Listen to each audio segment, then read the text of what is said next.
Здравейте хора, днес ще направим някакви втори лай започване. Гледайте другия, ще направим, ето показвах тези двечки. Това е на сестра ми, това е моето, аз имам това, ама го нямам, чупиха го.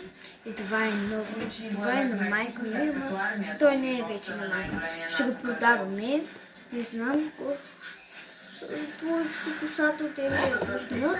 Добре, няма такъв. Ето, хора, телефона тръгна. Видяхте ли тук? Наистина не ви лъжа. О, това от телевизията. Слагам за безопаста, ето вижте, не е много чупим. Чакай да се махне. Не е много чупен, вижте. Не е много чупен вече, защото го задължи. Решете в коментарите другия път, третия път с каква да почваме. Тази или тази. Тук нищо няма, но тук пише. Моите са злани, затова ще ползвам тази.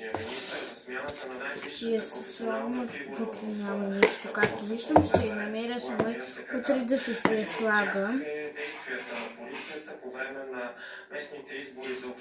Слагам. Тук вътре има. Имам такъв слаг. Ще си направя кръка малко, че имам нещо.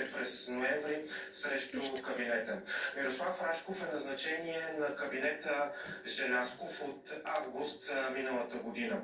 Опитите да се свържем с него за позиция към момента остават без успех. Чакам хора да напишете в коментария с каква да почваме. Секретар Яво Серафимов, но няма връзка с него. По неофициална информация за нов главен секретар се спряга името на полицейското аташе в Сърбия Георги Кандев. Той е бил директор на областната дирекция на МВР в Благоевград. По искане на вътрешния министър, правителството предлага на държавния глава да освободи главният секретар на МВР Мирослав Рашков. Емил Дечев изложи мотивите си от Министерския съвет.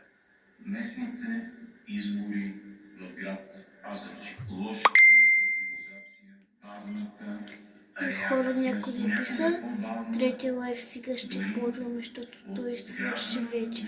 Чакам ви да напишете, написахте ли? Още 50 часа. Вече третия лайф наистина почваме. Той свърши, сега свърши. Ще видите как свърши.